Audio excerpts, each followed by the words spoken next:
Hi guys, here's your kind of standard past paper question for standard deviation, and I thought I would talk you through this. So have a quick read through the question and then I'll talk you through the solutions.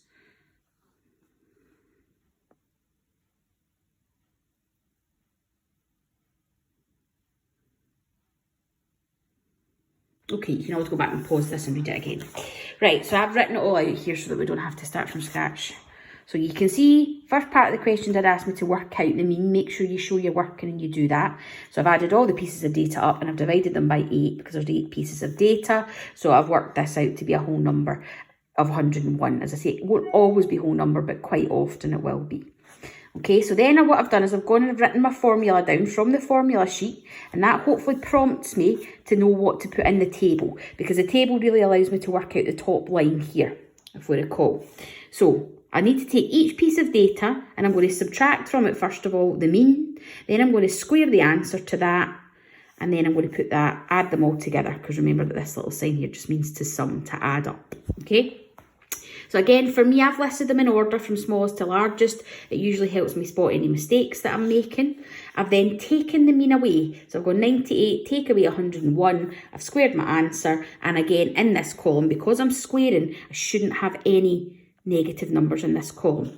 Okay, and when I've worked it all out, again, I've done a little check at the bottom here, and this column does indeed add up to 0 because you've got -5 and then you get +5. So when you cancel them out, you get 0. And then I've squared all of these and added them together, and it's come to a nice whole number of 20. It'll always be probably a straightforward enough number in here. Okay, so now I've gone back to my formula and I've replaced, in the formula, I've replaced this here with 20 on the top line. Remember that n is the number of data, so we started off with 8 bits of data. I've then just carefully, in my calculator, done 20 divided by, well, 8 take away 1 is just 7.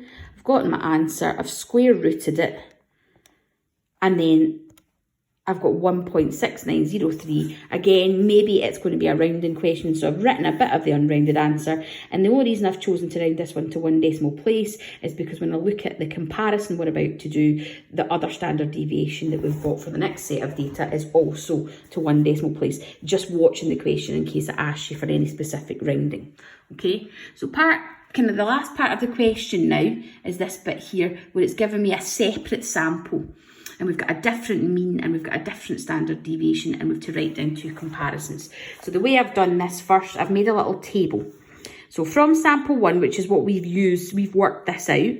We've got a mean of 101 and a standard deviation of 1.7. And for sample 2, we've got, from the information on the screen there, we've got a sample mean of 103 and a standard deviation of 2.1.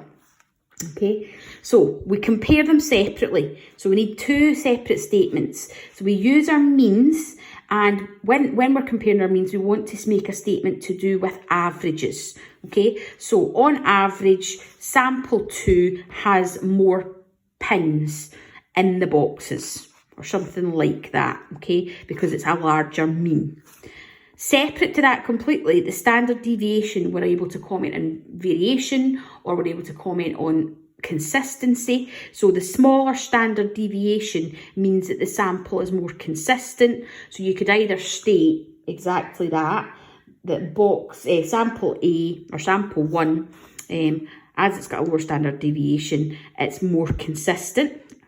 Or you could write the opposite, because the standard deviation here is larger, you could say it's less consistent. So a statement separately to do with mean, and then a statement to do with standard deviation, using words for here, averages, here, consistency.